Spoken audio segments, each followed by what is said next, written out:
Good evening.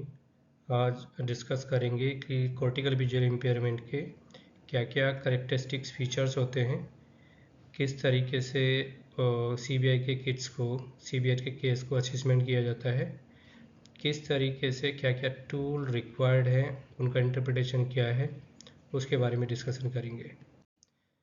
जैसे कि आप देख रहे हैं इस पिक्चर्स के अंदर कि जो भी सीबीआई का किट्स है, तो अगर आप उसको लाइट दिखाएंगे, नॉर्मल कुछ चीज़ें पैटर्न दिखाएंगे तो वो नहीं देख पाएगा, बट जैसे ही आप उसको लाइट दिखाने की कोशिश करेंगे बच्चा देखना स्टार्ट करेगा। आप कुछ तरीके से इस तरीके से बच्चा देख सकते हैं जिसको काफ़ी पुअर विजन है।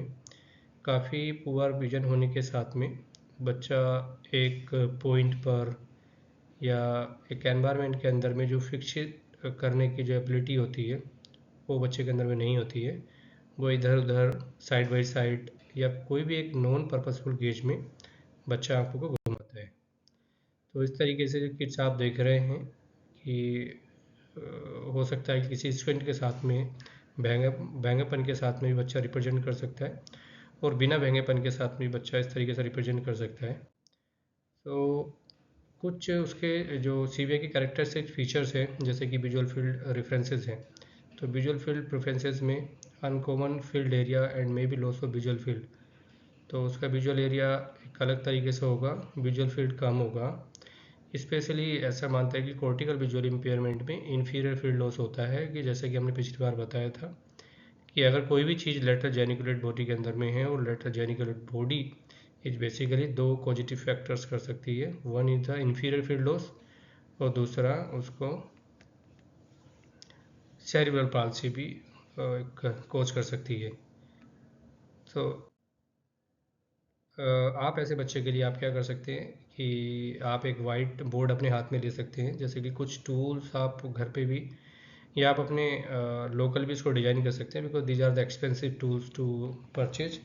तो आप घर पे भी डिज़ाइन कर सकते हैं उसको एक कारपेंटर के थ्रू। आप वाइट बोर्ड लेंगे और वाइट बोर्ड के ऊपर में आप एक कोई भी एक प्रोजेक्टाइल थिंग्स बच्चे को दिखाएंगे, सुपीरियर इन्फीरियर टेम्पोरल और नेजल साइड, जहाँ पे भी बच्चा नहीं देखने की कोशिश कर रहा है या फिर वहाँ पे उसका विजन रिफ्लेक्स नहीं है, तो इसका मतलब है कि बच्चे को वहाँ पे विजुअल फील्ड डिफेक्ट है। सपोज है कि बच्चे को इन्फीरियर फील्ड डिफेक्ट है या फिर लेफ्ट लेटरल साइड में उसका फील्ड डिफेक्ट है। तो जब भी हम अपने वोकेशनल थेरेपिस्ट से, रिहेबिलिटेशन स्पेशलिस्ट से बात करते हैं कि बच्चे को जो फंक्शनल विजन थेरेपी देनी है तो किस साइड का जो है विजन इंप्रूव करना है, किस साइड के लिए ज़्यादा उससे स्टिमुलेट करना है, वो भी हमें उनको एक आइडिया देना है। तो इस तरीके से बच्चों का जो विजुअल फील्ड की हमें असेसमेंट करना है। ऐसे बच्चे में जो कॉर्टिकल विजुअल इम्पेयर के बच्चे होते हैं तो उसमें विजुअल लेटेंसी होती है। लेटेंसी का मतलब है कि बच्चा बहुत बहुत ही स्लो मैनर में चीज़ों को देखता है। Difficulty in viewing the complex environment के अंदर में बहुत सारी चीज़ें हैं जिसमें कि बच्चा लो कंट्रास्ट की चीज़ें या कॉम्प्लेक्स चीज़ें नहीं देख पाता है, दूर की चीज़ें बच्चा नहीं देख पाता। ये कुछ क्लिनिकल फीचर्स आपको देखने के लिए मिलेंगे in a case of cortical visual impairment. Colour preferences ऐसे बच्चे की होती है जैसे कि जनरली हम रूटीन ओपीडी के अंदर में आई टेस्टिंग करते हैं या विजुअल एक्टिविटी असेसमेंट करते हैं, वहाँ पे हम ब्लैक एंड वाइट या फिर कुछ ऐसे टॉयज दिखाते हैं। हो सकता है कि वो पुअर कंट्रास्ट हो सकता है कि बच्चे का वो प्रेफर्ड कलर ना हो। तो कलर प्रेफरेंसेस सीबीआई में ये देखा गया है कि वो जनरली रेड कलर को प्रेफर्ड करते हैं, रेड और येलो कलर को प्रेफर्ड करते हैं। उसके पीछे रीजन ये होता है कि रेड और येलो कलर या फिर ग्रीन कलर का जो वेवलेंथ है as compare to other colours ज़्यादा होती है और हमारी जो रेटिना की सेल्स रेटिना रिसेप्टर्स हैं उसके लिए ज़्यादा सेंसिटिव होते हैं। तो अगर किसी को एक्सरसाइज स्टार्ट करनी है, आपके एरिया में कोई अर्ली इंटरवेंशनल स्पेशलिस्ट या फिर कोई रिहेबिलिटेशन स्पेशलिस्ट नहीं है, विजन थेरेपिस्ट नहीं है, तो इवन आफ्टर योर एग्जामिनेशन आप पेरेंट्स को आप बोल सकते हैं कि इस तरीके से आप एक टॉर्च लेंगे, टॉर्च के ऊपर में कुछ एक ग्रीन कलर या फिर एक रेड कलर का ग्लोसी पेपर लगाएंगे और बच्चे को स्टिमुलेट कर विजन स्टिमुलेट थेरेपी स्टार्ट करनी है। कुछ की है जो कि हम लोगों को अंडरस्टैंड करना चाहिए कि जो बच्चे हैं जिनको कॉर्टिकल विजुअल इम्पेयरमेंट है उसमें कुछ करेक्टरिस्टिक्स फीचर्स देखने के लिए मिलते हैं, जैसे अट्रैक्शन टू कलर। जनरली बच्चे जो सीबीआई के बच्चे उसमें आपको रेड कलर प्रेफरेंस देखने के लिए जनरली मिलेगा। तो अगर कोई नॉर्मल ऑब्जेक्ट को नहीं देख रहा है जब आप असिस्मेंट उसको कर रहे हैं, या फिर अगर आपको अंडरस्टैंड करना है कि CBI के बच्चे में किस तरीके से विजन असेसमेंट करना है, या किस तरीके से क्या करेक्टरिस्टिक्स फीचर्स आपको मिलेंगे, तो आपको ये अंडरस्टैंड करना है कि हो सकता है कि नॉर्मल कलर में बच्चा नहीं देख पाए, आपको उसमें रेड कलर दिखा सकते हैं, या फिर उसमें आप येलो कलर भी दिखा सकते हैं, इल्यूमिनेशन के साथ में आप उसको दिखा सकते हैं। लाइट गेजिंग है, बच्चा एक लाइट की तरफ में देखने का बार बार कोशिश करता है, ये भी करेक्टरिस्टिक फीचर्स है।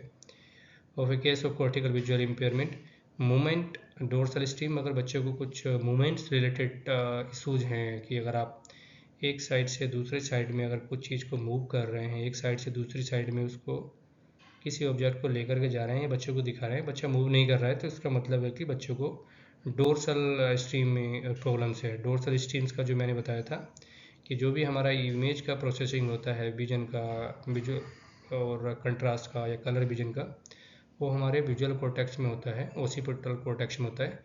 और उस विजुअल कॉर्टेक्स के नेक्स्ट जो भी प्रोसेसिंग होता है वो हमारे पैरेंटल कॉर्टेक्स और फ्रंटल कॉर्टेक्स में स्टार्ट होता है। तो इस वाले पार्ट्स को हम लोग क्या बोलते हैं कि ये रिस्पॉन्सिबल होता है हमारा वेयर सिस्टम के लिए, सर्च सिस्टम के लिए। तो इट मीन्स है कि बच्चा अगर आँख को नहीं घुमा रहा है तो इसका मतलब है कि बच्चे को डोर्सल स्ट्रीम्स में प्रॉब्लम है। कॉम्प्लेक्सिटी का मतलब है कि बच्चा एक चीज़ से दूसरी चीज़ या दूसरी चीज़ से तीसरी चीज़ को नहीं देख पा रहा है, आई मूवमेंट नहीं कर पा रहा है, तो इसका मतलब है कि वेंट्रल स्ट्रीम में प्रॉब्लम है। तो ये सारे फीचर्स आपको कॉर्टिकल विजुअल इम्पेयरमेंट के बच्चों में हम देखने के लिए मिलेंगे।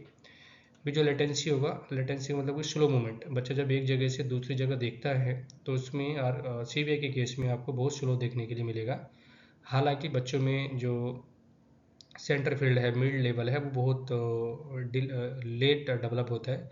आपको लेटेंसी हर केस में नॉर्मल में मिल सकती है, बट इस केस में आपको CBI के बच्चों में लेटेंसी ज़्यादा देखने के लिए मिलेगी। विजुअल फील्ड डिफरेंसेस आपको मिलेगा कि जब आप उसको सुपीरियर और नेजल टेम्पोरल करेंगे, इन्फीरियर करेंगे, तो कहीं पे हो सकता है कि बच्चा उस चीज़ को एक गेज में नहीं देख पा रहा हो। डिस्टेंस व्यूइंग में प्रॉब्लम होगी। विजुअल रिफ्लेक्ट डिफरेंसेस होंगे कि आप दो चीज़ देख रहे हैं, दिखा रहे हैं बच्चे को, तो एक से दूसरी जगह देखने में जो रिफ्लेक्स डिफरेंस आपको देखने के लिए मिलेगा। और डिफ़िकल्टी विद विजुअल नोवेलिटी, मतलब है कि बच्चा आपको ऑलरेडी एक ऑब्जेक्ट को पहले से जानता है, और ओनली बस बच्चा फिक्सेट कर रहा है कि जो उस ऑब्जेक्ट को जानता है या उसको पता है, वो दूसरे ऑब्जेक्ट पे फिक्सेट नहीं कर रहा है। Lack of visual motor match, visual motor match का मतलब है कि जो भी अंडरस्टैंड वाली चीज़ हैं बच्चा उसको नहीं पकड़ पा रहा है, देख भी रहा बट नहीं पकड़ पा रहा है। तो ये कुछ फीचर्स है which you can see in a case of cortical visual impairment, cortical visual impairment के बच्चों में देखने के लिए मिलेंगे। कुछ स्टैंडर्ड टूल बनाए गए हैं जो जिस स्टैंडर्ड टूल के थ्रू आप बच्चे की रेटिंग कर सकते हैं। जब हम एक थेरेपी बच्चे को देते हैं असेसमेंट करने के बाद में, कभी कभी पेरेंट्स या फिर आपको भी अंडरस्टैंड होना चाहिए कि whether the therapy I am doing to the kids और द पेशेंट, कि वेदर इट इज़ इम्प्रूविंग और नॉट, कि वो इम्प्रूव कर रहा है नहीं इम्प्रूव कर रहा है। तो उसके लिए कुछ टूल बनाए गए हैं असेसमेंट करने के लिए, जैसे कि क्रिस्टन रोमन लेटेंसी स्केल है एक, ये ग्लोबली वर्ल्ड वाइड आजकल ये स्केल यूज किया जाता है CBI के बच्चों को स्कोरिंग करने के लिए। कुछ टूल हैं जो कि DJBI स्केल है, और डॉक्टर गोल्डन टाटा स्केल है, CBI स्कोरिंग है। सो ये काफ़ी अच्छे टूल हैं। सो ग्लोबली अभी जो हम लोग यूज कर रहे हैं वो ये है क्रिस्टन रोमन लेटेंसी स्केल। इसमें 3 तरीके से आपको असेसमेंट करना है कि डायरेक्टली आप अपने ऑब्जर्वेशन के थ्रू भी इस स्केलिंग को फिलअप कर सकते हैं कि बच्चे के अंदर में आपने क्या करेक्टरिस्टिक्स फीचर्स देखे, और डायरेक्टली आप इंटरव्यूट करके, अगर पेशेंट आपके सामने है उसके पेरेंट्स से पूछ करके भी आप कर सकते हो। और तीसरा, आप डायरेक्टली भी कर सकते हो। डायरेक्टली मतलब information obtained through the direct contact with the child और स्टूडेंट, आप डायरेक्टली भी उनसे पूछ करके कर सकते हो।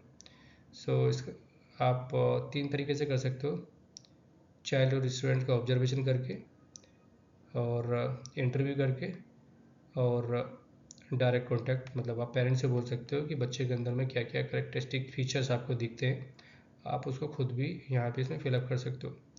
आर का मतलब होता है कि जब आप किसी चीज़ को करते हैं इसमें, तो इसमें बहुत सारी चीज़ें दी गई हैं कि क्या बच्चा कलर देख पा रहा है, लोकेट कर पा रहा है, फेस फीचर्स देख पा रहा है, या फिर अपने लोगों को, या फिर कुछ घर पे कुछ दूसरे लोग हैं, नॉन पर्सन घर पे आ रहे हैं, उसको नहीं पहचान पा रहा है, तो वो किस तरीके से है। आर का मतलब है कि रिजोल्ड, मतलब ऑलरेडी रिजोल्ड हो चुका है, और दूसरा का मतलब ये है कि हाँ बच्चा ट्राई कर रहा है। इसका मतलब है कि बच्चे ने भी स्टार्टिंग की है, और माइनस का मतलब है कि बच्चा बिल्कुल भी नहीं कर पा रहा है। तो ये हमारे G1 से लेकर के 10 तक का स्कोरिंग है, और इस स्कोरिंग में आप ये बता सकते हैं कि बच्चा कौन से लेवल पर है। 1 to 3 का मतलब है कि सीवियरली बच्चे को कॉर्टिकल विजुअल इम्पेयरमेंट है और काफ़ी फंक्शनल विजन लॉस है। 9 10 5 6 7 का 7 8 9 10 11 10 का मतलब है कि बच्चा जो है नॉर्मल रेंज में है। इन बिटवीन है, अगर इसके बीच में है तो इसका मतलब है कि बच्चों को अभी थेरेपी की ज़रूरत है। तो एक टूल है जिसके बेस पे आप क्वांटिफाई कर सकते हैं, असेसमेंट कर सकते हैं कि क्या अभी उसको, क्या फंक्शनलिटी अभी एट प्रेजेंट है और क्या उसको इम्प्रूवमेंट करने की ज़रूरत है, और after the therapy weather it is improving और नॉट, इस टूल के थ्रू हम असिस्ट कर सकते हैं। तो ये क्रिस्टियन रोमन लेटेंसी स्केल है। और नेक्स्ट हमें बच्चे का विजुअल एक्टिविटी असेसमेंट करने के लिए, अंडरस्टैंड करने के लिए कि क्या बच्चे का किस तरीके से आई हेड कोऑर्डिनेशन है, तो आप खुद भी इसको अपने कारपेंटर के थ्रू डिजाइन करा सकते हैं। लाइक स्क्वायर दे सकते हैं, सर्कल दे सकते हैं, या फिर ये Apple kind of thing they सकते हैं। इसको निकालने के बाद में आप बच्चे को इसको फिर से वहीं डालने के लिए देंगे, तो इससे आपको दो चीज़ें अंडरस्टैंड होगी कि क्या बच्चे को कहीं डोर्सल स्ट्रीम में प्रॉब्लम है या फिर वेंट्रल स्ट्रीम में प्रॉब्लम है। क्या बच्चा उसको अंडरस्टैंड कर पा रहा है, नहीं कर पा रहा है, तो आप इसको पजल काइंड ऑफ थिंग्स आप खुद पर डिजाइन करके भी डायरेक्टली बच्चों को असिस्ट कर सकते हैं। इस तरीके से फिर आप देखेंगे कि ऑब्जेक्ट को ओरिएंट करेंगे in space, I and I and heart hand coordination देखेंगे कि वो किस तरीके से बच्चा रिएक्ट कर रहा है उसमें। सो कभी कभी ऑप्टिक एटोप्सिया की डिसीज़ है जिसमें कि जिस impaired visual guided two of movement देखने के लिए मिलता है। एंड नेक्स्ट है कि आप इस तरीके से टूल बना सकते हैं कि whether the child is putting the same space और नोट। अगर बच्चा ठीक ढंग से कर पा रहा है तो नॉर्मल है, अगर बच्चा उसको ठीक ढंग से उसमें नहीं स्पेस कर पा रहा है, इंसर्ट नहीं कर पा रहा है, तो उसका मतलब है कि बच्चों को डोर्सल स्ट्रीम फंक्शन में प्रॉब्लम है। विजुअल एक्टिविटी असेसमेंट में जनरली हम रिकमेंड करते हैं कि बच्चों को टैग, और टैग से भी बेटर है कि हम लोग इसको टैग है, टैग करना है, और टैग से भी बेटर है कि अगर हम लोग उसको बच्चों को लिया पेडल करें। लिया पेडल इज़ बेस्ट, आप लिया पेडल कर सकते हैं। और I am not going to detail in a very lea paddle how to assess it, but we have to quantify it कि बच्चे का भी एट प्रेजेंट विजुअल एक्टिविटी कितना है, और लेटर स्टेज बाद में उसका थेरेपी के बाद में बच्चे का विजुअल एक्टिविटी वेदर इम्प्रूविंग और not. So by this lea gratings we can assess the visual activity from 2020 to 20 by 12,800। तो बच्चों के असेसमेंट के लिए the best tool is the lea grating. And reflection part हमें ओनली बाई होमेट्रोपी, नाइट्रोपिन और plenty से करना है, एंड साइक्लोपेंटोलेट से करना है। हमें अदर डॉग से उसको बच्चों को डायरेक्ट नहीं करना है, because may be the CBI sometimes may be associated with the all या maximum associated with the brain related issues. तो ओनली हम लोगों को साइक्लोपेजिक रिफ्लेक्शन करना है by the homatropine, atropine and the plenty, and near retinoscope करना है। Next हमें देखना है कि एकोमोडेशन स्टेटस चेक कर रहे हैं, क्योंकि जनरली देखा गया है कि जो बच्चे डेवलपमेंटल डिले हैं या CBI के किट्स है उसमें जो है लैक ऑफ एकोमोडेशन देखने के लिए आपको मिलेगा। तो आप we have to do the MEM retinoscopy to find out the current accommodation status. और कभी कभी the child is not cooperating for the accommodation status, तो हम लोग क्या कर सकते हैं, जनरली वी कैन पुट +5 6 7 8 और 9 dioptre glasses in front of the child's eye, और अगर बच्चा इसमें रिस्पॉन्ड कर रहा है तो देन वी कैन डिस्पेंस, ठीक है, बिकॉज द चाइल्ड को क्या है, lack of accommodation है। Contrast sensitivity always we have to check, and the hiding height is the like best option to check the visual acuity। उसके पीछे reason ये है कि कभी कभी हाई कंट्रास्ट बच्चों एक्यूटी बच्चे का नॉर्मल है, but low contrast visual acuity poor है, तो इससे हमें अर्ली इंटरवेंशन स्पेशलिस्ट या फिर हमारे थेरेपिस्ट को एक आइडिया मिलता है, and we can tell the parents to put high contrast things for therapy purpose. या अगर मदर बच्चे को डील कर रही है तो मदर को जैसे लिपस्टिक और बिंदी, ये हाई कंट्रास्ट की चीज़ें यूज करनी है। So this is again a kind of therapy. और ये देखा गया है कि जो कुछ बच्चे हैं जिनको सीबीआई है, उसमें कुछ ऑप्थेल्मिक मैनिफेस्टेशन देखने के लिए मिलेंगे। तो parents usually come with this complaints. कुछ दिक्कतों के साथ साथ आते हैं। पेरेंट्स कहते हैं कि बच्चे का पुअर आई कांटेक्ट है और बच्चा किसी चीज़ को अच्छे से कैच नहीं कर पा रहा, पकड़ नहीं पा रहा है। पुअर आई हेड कोऑर्डिनेशन है या वाइट रिफ्लेक्स दिखाई दे रहा है। डिविएशन ऑफ आई बॉल का डिविएशन है या शेकिंग ऑफ आई है। तो इस तरीके के मैनिफेस्टेशन के साथ में जो पेरेंट्स से आ सकते हैं, उसके अंदर आपको कुछ न्यूरो ऑप्थेल्मिक फाइंडिंग्स आपको मिलेंगी। Generally constant exotropia in case of CBI हम लोगों को जनरली देखने के लिए मिलता है। और अगर डायलेट करके हम बच्चों को देखते हैं तो हमें एक हाइपोप्लास्टिक डिस्क, जो बड़ी डिस्क दिखाई देगी, जिसमें कि लार्ज और डीप कप डिस्क दिखाई देगी। और अगर आप इसको हम क्या बोलते हैं, बेसिकली पेरिवेंटल ल्यूकोमलेशिया डिस्क बोलते हैं, जिसमें कि normal disc with large deep cup appears like a glaucomatous optic atrophy या glaucomatous optic cup, glaucomatous cup देखने को मिलता है। जनरली हम इसको पीवेल डिस्क बोलते हैं। और ऐसे केस में हम लोगों को रिक्वायर्ड होता है एमआरआई कराने का। और न्यूरोप्थेल्मिक एसोसिएशन, जैसे कि मैंने बताया कि कुछ आपको लार्ज डिस्क मिलेगी। और गेज डिवीजन की अगर बात करें तो हॉरिजॉन्टल कॉन्जुगेट गेज डिवीजन मिलेगा। निस्टैगमस मिलेगा, ऑप्टिक डिस्क मिलेगी। तो स्ट्रैबस में कॉन्स्टेंट एक्सोट्रोपी मिलता है। निस्टैगमस नन ऑफ इंटरमीडिएट देखने के लिए मिलेगा। और सब कॉर्टिकल में अगर कुछ बच्चे को इशूज है तो ये फाइंडिंग्स हैं वो देखने के लिए मिलेंगी। Strabismus generally most common in a case of CVI. Exotropia constant associated in more severe affected patients 10%. Specific traits of strabismus CVI, angle variability and shifting pattern. So these are the manifestations you will see in a case of cortical visual impairment, and how to manage this kind of baby, the cortical visual impairment. And the next video we will talk how to manage this cortical visual impairment baby. Thank you.